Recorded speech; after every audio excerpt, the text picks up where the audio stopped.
Hello বন্ধু, আমি টগরি রান্নাঘরে সবাই দেখতে থাকুন। আজকে করব নতুন একটা রেসিপি, চিকেন সবজি। তার জন্য নিয়ে নিয়েছি পেঁপে, গাজর, টমেটো, কাঁচা লঙ্কা, আলু। পুরো ভিডিওটা আপনারা দেখতে থাকুন। গ্যাসে এবার কড়াটা বসিয়ে দিয়েছি, তেল দিয়ে দিয়েছি, হলুদ দিয়ে লাল লাল করে আলুগুলো ভেজে নিতে হবে। লাল লাল করে ভেজে তুলে নেব।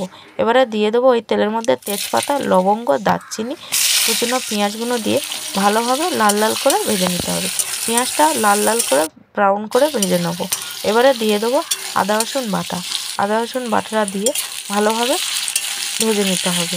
ভালোভাবে ভাজা হয়ে গেলে এবারে দিয়ে দেবো চিকেনগুলো দিয়ে ভালোভাবে নাড়িয়ে চাড়িয়ে লাল লাল করে চিকেনটাকে ভেজে নেব।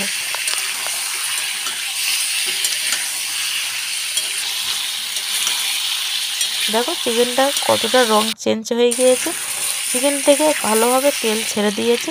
এবারে দিয়ে দেবো পেঁপেগুলো দিয়ে ভালোভাবে নাড়িয়ে চাড়িয়ে নিতে হবে। এবারে দিয়ে দেবো গাজর, টমেটো, কাঁচা লঙ্কা। আমি 3টে কাঁচা লঙ্কা দিয়েছি, বেশি ঝাল দেবো না যেহেতু আমার ছেলে খাবে। আপনারা চাইলেন ঝাল দিতেও পারেন, বড় ছোট সবাই খেতে পারে। আর এই রেসিপিটার তরকারিটা খেতে খুব সুন্দর লাগে।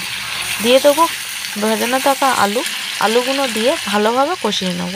এবারে দিয়ে দেবো স্বাদ মতো লবণ, হলুদ গুঁড়ো, ধনে গুঁড়ো দিয়ে ভালোভাবে কষিয়ে নেব। এবারে দিয়ে দেবো পরিমাণ মতো জিরের গুঁড়ো আর ধনে পাতা ডাঁটিগুলো দিয়ে ভালোভাবে কষিয়ে এবারে দিয়ে দেবো পরিমাণ মতন জল।